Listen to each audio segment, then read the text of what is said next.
হয়, প্ৰথমতে আপোনালোকলৈ আজিৰ এই অভিৱৰ্তনস্থলীৰ পৰা আন্তৰিক শ্ৰদ্ধা জনাইছোঁ, অভিনন্দন জনাইছোঁ। সদৌ Assam casual master roll fix pay workcharges কৰ্মচাৰী সমন্বয়ৰক্ষী সমিতিৰ আজি এইখন বিশেষ অভিৱৰ্তন।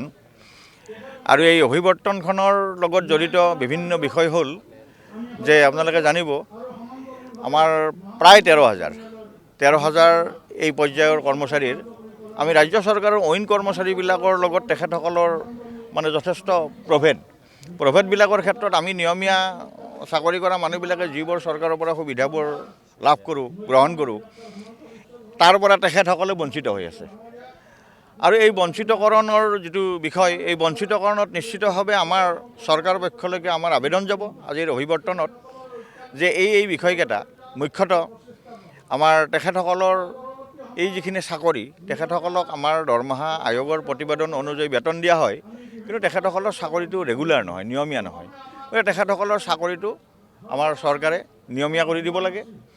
তেখেতসকলে নিয়মীয়া কৰাৰ লগে লগে তেখেতসকলে কেইটামান সুবিধা পাবলৈ, এই কৰ্মীখিনি সুবিধা পাবলৈ সুবিধা হ'ব। যেনে আমাৰ ধৰক আজিৰ তাৰিখত ঘৰ ভাড়া তেখেতসকলে বহু বছৰৰ পিছত পৰিষদৰ দাবীৰ ক্ষেত্ৰত মুখ্যমন্ত্ৰী মহোদয়ে এই বিষয়টো বিবেচনা কৰিলে আৰু তেখেতসকলক 50% হাউচ ৰেণ্ট দিছে। গতিকে আমাৰ কথা হ'ল তেখেতসকলক হাউচ ৰেণ্ট 50% নহয়, সম্পূৰ্ণ 100% হাউচ ৰেণ্ট দিব লাগে। দ্বিতীয়তে তেখেতসকলৰ চাকৰিটো নিয়মীয়াকৰণ কৰিব লাগে। তৃতীয়তে আজিৰ তাৰিখত তেখেতসকলে আমাৰ মুখ্যমন্ত্ৰী লোকসেৱক আৰোগ্য যোজনা, তাত তেখেতসকলে আজিৰ তাৰিখত অন্তৰ্ভুক্ত হোৱাৰ সুযোগ পোৱা নাই। নিশ্চিতভাৱে মুখ্যমন্ত্ৰী মহোদয়ে তেখেতসকলক এই সুযোগটো প্ৰদান কৰিব লাগে। তেখেতসকলক ইতিমধ্যেই ৰাজ্য চৰকাৰে যি আঁচনি ধৰক শূন্য ব্যয় বীমা আঁচনি যিখন ইতিমধ্যে কাৰ্যকৰী হৈছে, আপোনালোকে জানে, সেই ব্যৱস্থাৱলীত এইসকল কৰ্মচাৰীকো সামৰি ল'ব লাগে। আপোন ঘৰৰ যিটো ব্যৱস্থা, আমাৰ অন্য কৰ্মচাৰীবিলাকে আপোন ঘৰৰ 30 লাখ টকাকৈ ঋণ পায়, সেই ঋণৰ ব্যৱস্থা বুলি তেখেতসকলকো দিব লাগে। গতিকে আমাৰ অন্য যিটো নিয়মীয়া কৰ্মচাৰী, সেই নিয়মীয়া কৰ্মচাৰীসকলে ভোগ কৰা সুবিধা, এতিয়া আপোনালোকে এখেতসকলৰ যিটো বিষয়, এইটো মানে এতিয়া নিয়মীয়া নহয় কাৰণে তেখেতসকলৰ গোটেই পিৰিয়ডটো কাম কৰি আছে। হঠাৎ তেখেতসকলৰ কোনোবা এজন ধৰক ভগৱান নকৰক কোনোবা ঢুকাই গ'ল, কিন্তু তেওঁৰ পৰিয়ালটো একেবাৰে অন্ধকাৰত পৰি যায়। তেওঁলোকে এটা টকাৰ কোনো সুবিধা চৰকাৰৰ পৰা পোৱা নাই। গতিকে নিশ্চিতভাৱে চৰকাৰে সেই ক্ষেত্ৰত বিবেচনা কৰিব লাগে, যাতে তেখেতসকলক এই পৰ্যায়ত যেতিয়ালৈকে এই কথাবিলাক নাহে, তেতিয়ালৈকে এককালীন অন্ততঃ 10 লাখ টকা তেখেতসকলৰ পৰিয়ালক দিয়াৰ যিটো ব্যৱস্থাৱলী, এই ব্যৱস্থাৱলীবিলাক নিশ্চিতভাৱে চৰকাৰে কৰিব লাগে। এখেতসকলে চৰকাৰৰ বিভিন্ন বিষয়, আঁচনি বা কাম কাজ একে সময়ে কৰে, কিন্তু এখেতসকলে বহু ক্ষেত্ৰত বঞ্চিত। গতিকে এই বঞ্চিতকৰণৰ বিষয়বিলাক আজি নিশ্চিতভাৱে চৰকাৰৰ পক্ষলৈ যাব আৰু আমি আশা ৰাখিম চৰকাৰে এই কৰ্মীখিনিৰ বিভিন্ন বিভাগ, অসমৰ বিভিন্ন বিভাগৰ পৰা 52-53টা বিভাগৰ কৰ্মচাৰী ইয়াত জড়িত আৰু এখেতসকল একেবাৰে সাধাৰণ পৰ্যায়ৰ সাধাৰণ কৰ্মী। গতিকে এখেতসকলক একেবাৰে সাধাৰণ পৰ্যায়ৰ পৰা উন্নত কৰাটোৱে আমাৰ মূল উদ্দেশ্য, মূল লক্ষ্য। আৰু এই উদ্দেশ্য লৈ আজি এই অভিৱৰ্তনখন অনুষ্ঠিত হৈছে। নিশ্চিতভাৱে আমাৰ বিনম্ৰতাৰে ৰাজ্য চৰকাৰলৈ এটা অনুৰোধ থাকিব, যাতে এই যিকেইটা বিষয় মই ইতিমধ্যে উল্লেখ কৰিছোঁ, ইয়াত সদৌ অসম কৰ্মচাৰী পৰিষদেও যিমানখিনি ভূমিকা পালন কৰিব লাগে কৰি যাব, চৰকাৰ পক্ষলৈকে এইবিলাক বিষয় লৈ যাব। ইতিমধ্যে আমি নিয়ে আছোঁ বিগত সময়ত, কেইবাটাও সমস্যা চৰকাৰে সমাধান কৰিছে, তাৰ কাৰণে আমি অভিনন্দন জনাইছোঁ, ধন্যবাদ জনাইছোঁ, আদৰণি জনাইছোঁ চৰকাৰক। আৰু এইখিনিও যিহেতু এখেতসকলৰ বহুত এটা উপকাৰ হ'ব আৰু আমি ভাবাত এটা সাংঘাতিক মানৱীয় দৃষ্টিভংগীৰে চালে যথেষ্ট উপকাৰ হ'ব, এইখিনি চৰকাৰে কৰি দিবলৈ আমাৰ বিনম্ৰতাৰ অনুৰোধ। আজি সদৌ অসম ফিক্স পে কেজুৱেল ৱৰ্কছাৰ্ছৰ সমন্বয়ৰক্ষী সমিতিৰ ইয়াত বিশেষ অভিৱৰ্তন অনুষ্ঠিত কৰিছে আৰু এই সংস্থাটো সদৌ অসম কৰ্মচাৰী পৰিষদৰ এটা অধীনস্থ কৰ্মচাৰী সংগঠন। অসম চৰকাৰৰ অধীনস্থ 52টা বিভাগত এনেকুৱা 13,000 কৰ্মচাৰী আছে, যিসকলে নিয়মীয়া দৰমহা পায় কিন্তু চাকৰি নিয়মীয়া নহয়। খুব দুখ আছে, তেখেতসকল যথেষ্ট বঞ্চনাৰ বলি হৈছে। আৰু অতি সম্প্ৰতি অসম চৰকাৰৰ মাননীয় মুখ্যমন্ত্ৰী ডক্টৰ হিমন্ত বিশ্ব শৰ্মা ডাঙৰীয়াৰ বলিষ্ঠ পদক্ষেপত সদৌ অসম কৰ্মচাৰী পৰিষদৰ আহ্বানৰ প্ৰতি সঁহাৰি জনাই তেখেতসকলক ঘৰ ভাড়া বানচৰ 50% আদায় দিছে। এই চেগতে আমি তেখেতসকলক এই ঘৰ ভাড়া বানচৰ 50% আদায় দিয়াৰ হেতুকে অসম চৰকাৰলৈ আমি ধন্যবাদ জনাইছোঁ, কৃতজ্ঞতা জনাইছোঁ। আৰু আমি আশাবাদী অতি শীঘ্ৰে এই কৰ্মচাৰীসকলৰ পূৰ্ণাংগ ঘৰ ভাড়া বানচ অসম চৰকাৰে আদায় দিব। আমি দুখ লাগে, দুখৰ আৰু পৰিতাপৰ বিষয়, আমি নিয়মীয়া ৰেগুলাৰ কৰ্মচাৰীসকলে বিভিন্ন সা সুবিধাৰ কাৰণে ডিমাণ্ড কৰি আহিছোঁ, পে ৰিভিজন হ'ব, পে ফিক্সেশ্যনৰ কাৰণে ডিমাণ্ড কৰিছোঁ। NPS ব্যৱস্থা OPS হ'ব লাগে, আমাৰ যি অৱসৰকালীন জীৱনৰ নিৰাপত্তা সুনিশ্চিত হ'ব লাগে, তাক লৈ দাবী জনাইছোঁ। কিন্তু দুখ লাগে আৰু পৰিতাপৰ বিষয় যে এই যে 52টা ডিপাৰ্টমেণ্টত এই 13,000 কেজুৱেল ফিক্স পে ৱাৰ্ক চাৰ্জৰ আমাৰ সন্মানীয় কৰ্মচাৰী সতীৰ্থসকল আছে, তেখেতসকলে কিন্তু কাইলৈ যদি ৰিটায়াৰমেণ্টত গুচি যায় 1 টকাও নাপায়। আৰু কাইলৈ যদি তেখেতসকলে এই পৃথিৱী ত্যাগ কৰি ইহলোক গমন কৰিবলগীয়া হয়, তাতো 1 টকাৰো কোনো ধৰণৰ অৰিহণা নাই, যিটোৱে বৰ পৰিতাপৰ বিষয়। বিগত সময়ত এনেকুৱা ঘটনা ঘটিছে, কেজুৱেল ফিক্স পে মাষ্টাৰ ৰোলৰ মানুহ ঢুকাইছে, অন্ত্যেষ্টিক্ৰিয়া কৰিবলৈকে পইচাৰ অভাৱ হোৱা পৰিলক্ষিত হৈছে।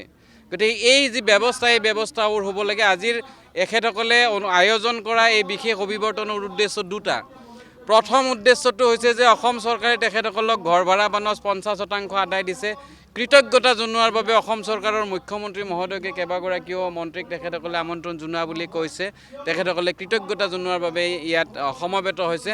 দ্বিতীয়টো কথা হৈছে যে তেখেতসকলৰ যি বঞ্চনা, দীৰ্ঘদিনীয়া বহুত বছৰ ধৰি যি বঞ্চনা, এই বঞ্চনাৰ পৰিত্ৰাণ বিচাৰি ইয়াৰ পৰাই যাতে অসম চৰকাৰলৈ এটা নিবেদন কৰিব পাৰি, তাৰ বাবে ইয়াত সকলোৱে একত্ৰিত হৈছে। আৰু আপোনালোক সন্মানীয় সংবাদ মাধ্যমৰ জৰিয়তেও আমি সদৌ অসম কৰ্মচাৰী পৰিষদৰ ফালৰ পৰা মাননীয় মুখ্যমন্ত্ৰী মহোদয় আৰু অসম চৰকাৰলৈ আহ্বান জনাইছোঁ, দাবী জনাইছোঁ যে এই যি নিয়মীয়াভাৱে দৰমহা পোৱা কিন্তু চাকৰি নিয়মীয়া নোহোৱা যি work charge casual fix pay master ৰোলৰ সন্মানীয় কৰ্মচাৰী বন্ধুসকল আছে, তেখেতসকলক অতি শীঘ্ৰে নিয়মীয়া কৰ্মচাৰী হিচাপে মৰ্যাদা দিব লাগে, তেখেতসকলক ঘৰ ভাড়া বানচ দিব লাগে। আৰু ৰেগুলাৰ কৰ্মচাৰীয়ে যিধৰণে বিভিন্ন সা সুবিধা পায়, বিশেষভাৱে অসম চৰকাৰৰ এখন ভাল আঁচনি হৈছে মুখ্যমন্ত্ৰী লোকসেৱক আৰোগ্য যোজনা। এই আঁচনিটো এই কৰ্মচাৰীসকলক অন্তৰ্ভুক্ত কৰিব লাগে, ইতিমধ্যে দাবী জনাইছোঁ। আৰু আমি আশাবাদী আগন্তুক দিনত খুব ভাল বাৰ্তা এটা অসম চৰকাৰলৈ আমাৰ এই কৰ্মচাৰীসকলে পাবলৈ সমৰ্থবান হ'ব, সক্ষম হ'ব, সেই আশা ৰাখিছোঁ। আৰু আপোনালোক সদৌজনৰিলে যোগাত্মক আমি সহযোগিতা কামনা কৰিছোঁ। কাৰণ কিয় গণতন্ত্ৰৰ চতুৰ্থ স্তম্ভই হৈছে সংবাদ মাধ্যম। সংবাদ মাধ্যমে যেতিয়া এই বঞ্চনা বা এই সমস্যাখিনিৰ কথা উপযুক্তভাৱে উপযুক্ত স্থানত উপস্থাপনৰ বাবে শ্ৰেষ্ঠ মাধ্যম হিচাপে পৰিগণিত হৈছে। আপোনালোকলৈ ধন্যবাদ জনাইছোঁ। আৰু আপোনালোকৰ পৰা আমি আশাবাদী এইসমূহ সন্মানীয় কৰ্মচাৰীৰ যি সমস্যা, এই সমস্যা সমাধানৰ দিশত আপোনালোকেও ঊৰ্ধ্বতম কৰ্তৃপক্ষক বা চৰকাৰৰ দৃষ্টি আকৰ্ষণ কৰাৰ ক্ষেত্ৰত আপোনালোকক সহযোগিতা কৰিব। ধন্যবাদ। অভিৱৰ্তন সদৌ Assam casual master roll fix pay কৰ্মচাৰীসকলে এই অভিৱৰ্তনৰ যোগেৰে অসমৰ মাননীয় মুখ্যমন্ত্ৰী হিমন্ত বিশ্ব শৰ্মা ডাঙৰীয়াক এক কৃতজ্ঞতা জনোৱাৰ উদ্দেশ্যে এই অভিৱৰ্তন পতা হৈছিল। আমি এই চৰকাৰখনৰ পৰা এগৰাকী চতুৰ্থ শ্ৰেণীৰ কৰ্মচাৰীৰ যিখিনি সা সুবিধা পাব লাগে, দৰমহা পাব লাগে, ইতিমধ্যে বহুখিনিয়ে পাইছোঁ। মাত্ৰ হাউচ ৰেণ্ট 50% পাইছোঁ, বাকী 50% দিবলৈ আমি মুখ্যমন্ত্ৰী মহোদয় তথা অসম চৰকাৰক অনুৰোধ জনাইছোঁ। আৰু আমাৰ কৰ্মচাৰী এজন যদি অৱসৰ পায়, এটকাও নোপোৱাকৈ বিদায় ল'ব লগা হয়, যাতে আমাক কমেও 10 লাখ টকা এটা অৱসৰকালীন ভাত্তা হিচাপে আগবঢ়ায়, এই আমাৰ চৰকাৰৰ ওচৰত অনুৰোধ। আন এটি এজন কৰ্মচাৰী যদি আমাৰ মাজৰ পৰা মৃত্যুবৰণ কৰে, তেওঁক শ্মশানত নিয়া খৰচটো নিজৰ চৰকাৰৰ পৰা পইচাও পাবলৈ নাই। সেয়েহে এজন মৃত্যু হোৱা কৰ্মচাৰীৰ পৰিয়ালক কমেও 10 লাখ টকা এটা দিবলৈ আমি চৰকাৰৰ ওচৰত অনুৰোধ জনাইছোঁ। আৰু আমাৰ সদৌ অসম কৰ্মচাৰী পৰিষদৰ নেতৃবৃন্দই এই কথাখিনি চৰকাৰৰ ওচৰত ইতিমধ্যে বহুবাৰ কৈছে। তেখেতসকলৰ আলোচনা কালত অসমৰ মাননীয় মুখ্যমন্ত্ৰীয়ে ইয়াৰ এটা সুফল দিব বুলি আমি আশা ৰাখিছোঁ। তেনেকুৱা আমাৰ কোনো ডেডলাইন দিবলগীয়া নাই। আমি আবেদনে জনাম, অনুৰোধে জনাম। আমাৰ এতিয়া আকৌ চৰকাৰৰ লগত যুঁজ দিয়াৰ বয়স নাই। এতিয়া বুঢ়া হ'লেও 60 বছৰ হ'বলৈ আৰু 1 বছৰ বাকী আছে। সেয়েহে আমি চৰকাৰৰ ওচৰত অনুৰোধ জনাই এই প্ৰাৰ্থনা জনাইছোঁ যে আমাৰ যিখিনি দাবী, এই দাবীখিনি তেখেতসকলে যাতে কম দিনৰ ভিতৰত পূৰণ কৰি বৃদ্ধকালত যাতে এটা ক্ষুদ্ৰ পেঞ্চন লৈ হ'লেও জীয়াই থকাৰ সুবিধা পাওঁ, এই চৰকাৰৰ ওচৰত আবেদন।